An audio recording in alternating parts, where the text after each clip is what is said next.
के 6 मौजूद हैं, ठीक है। तो यानी वो पेज बहुत इंपॉर्टेंट है। सबसे पहले उस पेज में मौजूद जितने भी पेयर ऑफ वर्ड्स हैं उनको बहुत बहुत अच्छे से करो, ठीक है। उसमें मौजूद जितने भी पेयर ऑफ वर्ड्स हैं वो हैं जो कि पास्ट पेपर्स में या आ चुके हैं, ठीक है, या लाजमी, बल्कि ये हैं ही वो जो आते रहते हैं, जो लाजमी आते रहते हैं, ठीक है।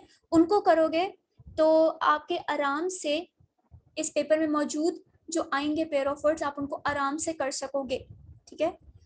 आपने क्या करना है, खाली कोई से 5 पेयर करने हैं। तो यानी इनमें 7 में से कोई से आप 5 पहले सिलेक्ट कर लो कि मैंने ये करने हैं। फिर आप कैसे करोगे, नंबरिंग सही देनी है। तो जैसे अब मैं पहला वाला चूज कर रही हूँ, डोज और डोज, तो मैं क्या करूंगी, पेयर ऑफ वर्ड्स की मैंने इस तरह मार्कर से हेडिंग दी, फिर मैं मार्कर के साथ 1 लिखूंगी इस तरह, ठीक है। और अब मैं क्या लिखूंगी, पहले मैंने डोज लिखा और नीचे मैंने ऐसे ही डोज के साथ बना दिया। यहाँ आगे मैंने फिर ये मार्कर से लिख के आगे मैंने ब्लू पेन से सेंटेंस बना दिया, ये मार्कर से लिख के आगे मैंने ब्लू बॉल पेन से सेंटेंस बना दिया। अब मैं 2 वाला हमारे पेज में नहीं था तो ये हमें नहीं पता, छोड़ दो। 3 वाला हाँ ये था, क्या याद है, ठीक है याद है, तो इसको क्या करोगे, ऐसे मार्कर से लिखा होप और हॉप और आगे सेंटेंसेस बना दिए, इस तरह ये सॉल्व करोगे, ठीक है।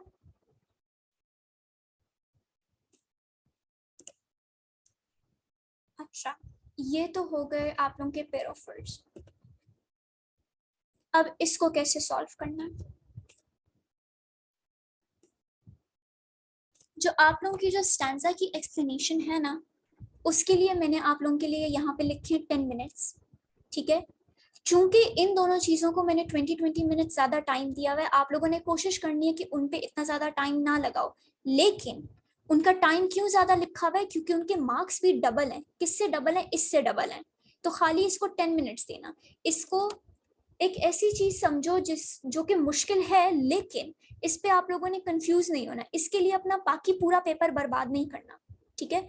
मुश्किल है, जितना कर सकते हो करो, कंफ्यूज हो रहे हो कोई बात नहीं, जितना हो सकता है करो। इसके लिए बाकी सब चीजें जो कि आपको मार्क करानी है, कंफर्म करवानी है, वो करो, ठीक है।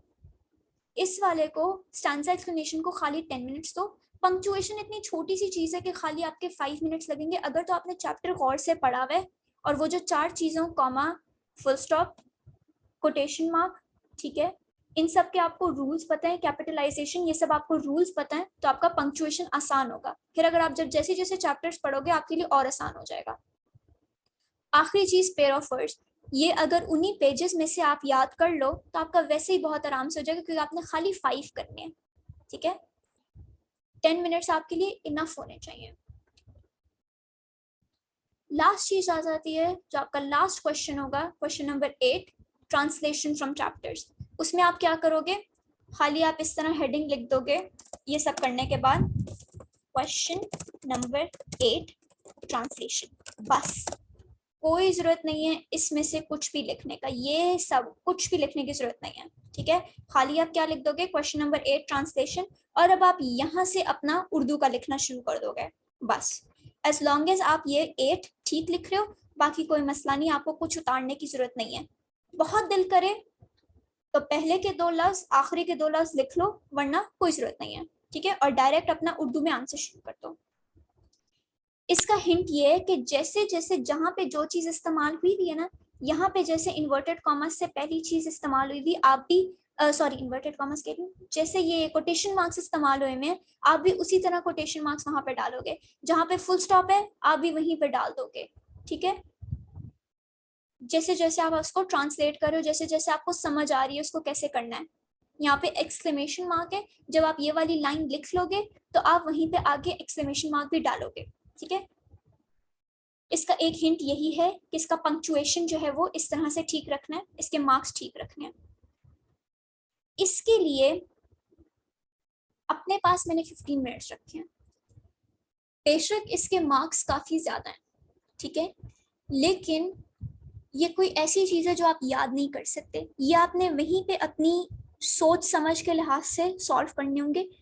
2-3 चीजों के मैं आपको हिंट्स दे देती हूँ। एक तो यही कि ज़ाहिर है पंक्चुएशन जहन में रखनी है, उसके अलावा ये कि जब आप चैप्टर्स की तैयारी, जो मैंने आपको कहा है, एक दफ़ा उर्दू में लाजमी पढ़ना, क्योंकि कुछ ऐसे अल्फाज होते हैं जिनके आपको सिनोनिम्स पता होंगे, यानी आपको उनका मतलब पता होगा, तभी आप उनको उर्दू में लिख सकते हो अपने अल्फाज में, ठीक है। तो इसलिए चैप्टर की जो आपकी सिंपल इंग्लिश की जो बुक है, उसमें इंग्लिश की रीडिंग के बाद एक दफ़ा जो ट्रांसलेशन दी हुई है वो लाजमी पढ़ना। ये एक मुश्किल काम है, एक्स्ट्रा काम है, थोड़ा बोरिंग काम भी है, लेकिन करना पड़ेगा। ठीक है, आप लोगों के उर्दू के सेंटेंसेस ठीक बनाओगे, लेकिन जस्ट इन केस खाली अपने फायदे के लिए एक दफ़ा उर्दू में पढ़ लेना उनको, ठीक है। अगर आप इस स्कीम को फॉलो करो और इन दोनों को इससे भी कम टाइम दो, ठीक है, लेकिन अगर इतना ही फॉलो करो, आपके पास 10 मिनट्स फिर भी अपने पेपर में एक्स्ट्रा रह जाएंगे, ठीक है। क्या फायदा होगा इसका? जब आपके पास 10 मिनट्स एक्स्ट्रा रह गए, अब आप ये 10 मिनट्स कहाँ इस्तेमाल कर सकते हो? अगर कोई सवाल आप छोड़ रहे हो, जो कि मैं कहूँगी कि वो अब आपकी मर्जी है, छोड़ना चाहो मैं तो कहूँगी कि कर लो, लेकिन अगर छोड़ना चाहो, बहुत ही मुश्किल हो रहा है, बिल्कुल नहीं आ रहा, और फिर छोड़ना चाहते हो, मर्जी है, मैं कहूँगी कि जितना होता है उतना कर लो, सही है। लेकिन खैर, ये जो 10 मिनट्स है, इनमें जितना आपने लिख लिया आप इनको दोबारा से पढ़ोगे। क्यों? जब जल्दी जल्दी में हम क्वेश्चन के आंसर सॉल्व करते हैं, हम इस कहीं भूल जाते हैं, हम कभी कहीं कॉमा भूल जाते हैं, कभी हम फुल स्टॉप नहीं लगाते, ठीक है, कभी कभी हम पूरा पूरा वर्ड खा जाते हैं। इस तरीके से एक दफ़ा अपने पेपर को लाजमी पढ़ना, ख़ास तौर पे इंग्लिश का पेपर लाजमी पढ़ना, ठीक है। तो इस टाइम को अपना रिविजन टाइम समझो, या अगर आप लेट हो जाओ, ठीक है, इस स्कीम को फॉलो करने के बावजूद भी अगर आपको लगे कि आप कहीं ना कहीं से रह गए हो, तो फिर इन 10 मिनट्स आपके एक्स्ट्रा हो सकते हैं काम ख़त्म करने के लिए, ठीक है। आई होप इससे आपका फ़ायदा हो, और अब मैं अगली वीडियो बनाती हूँ।